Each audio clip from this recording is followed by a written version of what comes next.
Magandang gabi po.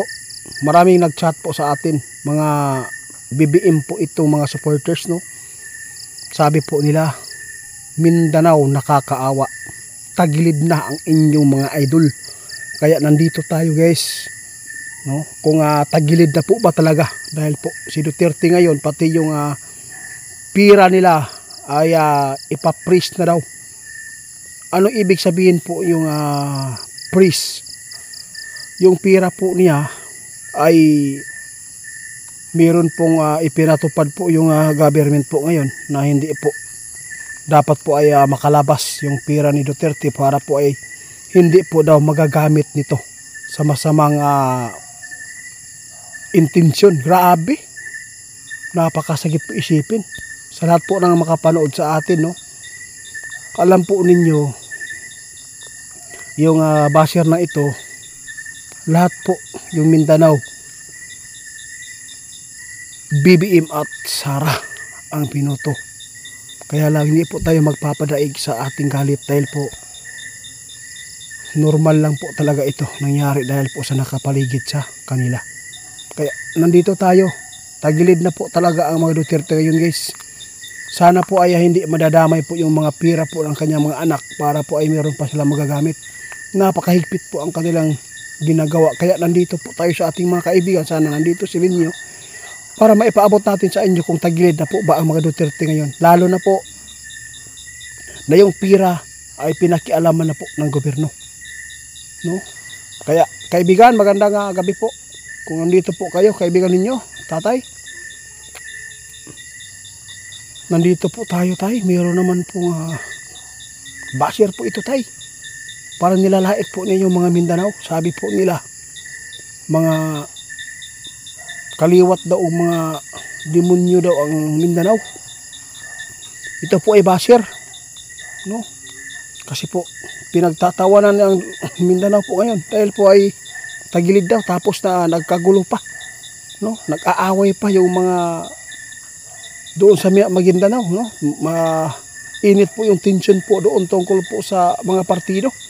Marami na po talagang nangyayaring hindi po nakakatuwa tingnan, no? Nakakairita po tingnan dahil po sa kanilang mga kahakugan, di ba, kaibigan? Magandang gabi ulit.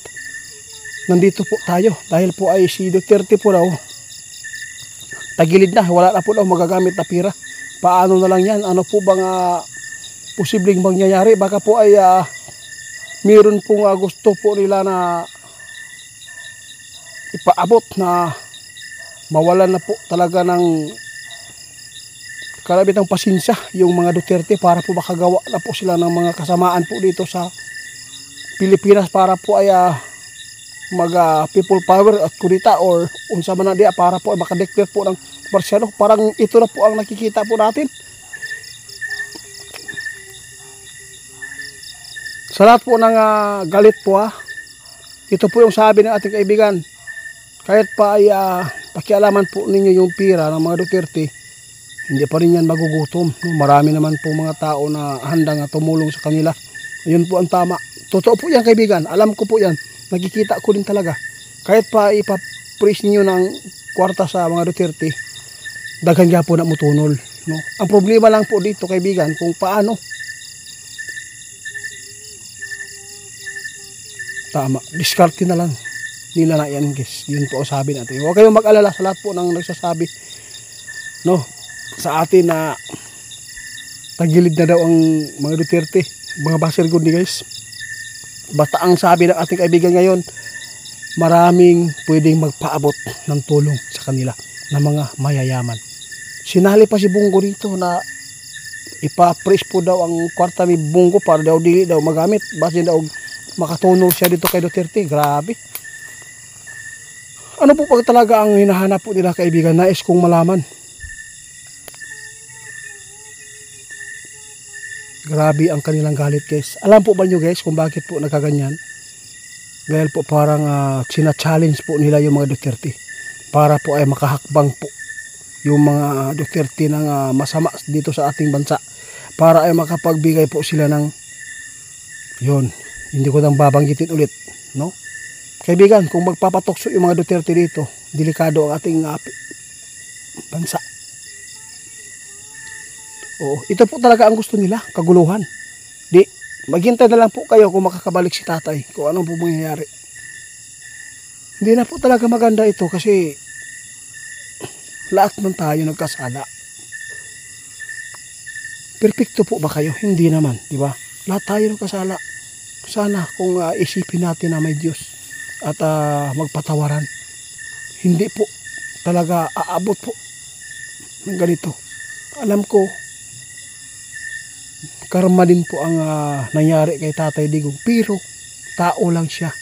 Binubuwis lang po niya ang kanyang buhay para lang po mapispol ang Pilipinas at tahimik ang mga tao at wala pong masasaktan at wala pong mga inosenteng mapapahamak sa mga adik o masamang tao. Kaya nung si tatay talaga, naalala ko lang na siya po yung nagligo, no, nakaupo nung siya ay presidente. Grabe ka peaceful, kahit matulog ka sa gilid walang gagalaw sa'yo. Yun po, masakit lang isipin ngayon kasi maraming basir, iwan ko lang kung taga saan po ito, pinagtatawanan nila. Sabi po nila, tagilid na kayo, Mindanao. Tapos nag-aaway pa yung ibang kabro natin. Tension po, no?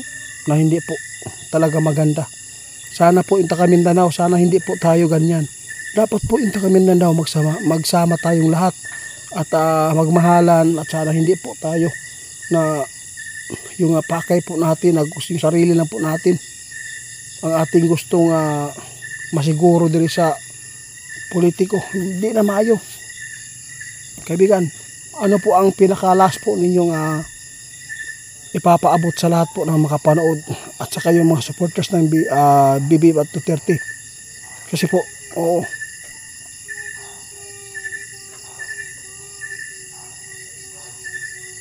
napakaganda yung sinabi ng ating kaibigan. Alam po ba ninyo guys, grabe, totoo po yung sinasabi mo kaibigan. Dapat po talaga, no, na yung mga tao ngayon na nag-aaway dahil po sa kampi-kampi, sana po ay meron pong makapagbigay po ng karabitaw makasulod sa utok, sa dughan sa mga tao na sana ay hindi na po na maranasan pa yung ganitong kaguluhan, para po ay magtulungan kung ano po ang gagawin po sa ating bansa para po ay maging maganda po ang takbo, para po mapaghandaan po natin kung ano man po ang mangyayari, lalo na yung may mga ibang bansa na gusto pong umangkin po dito sa atin. Nakakalungkot, nag-aaway po kayo, hindi po ba kayo nahihiya dahil lang po sa inyong sarili? Di ba kaibigan? Masakit isipin na yung isa nasa kulungan na, tapos parang ginigipit lang po inyo na masyado, parang malinis kayo. Hindi naman po kayo malinis, lahat po tayo nagkasala Kaya bigyan natin ng chance. Kapag ang tao, kapag may buhay pa, pwede pa yan magbago at pwede pa yan tanggapin po ng Panginoon.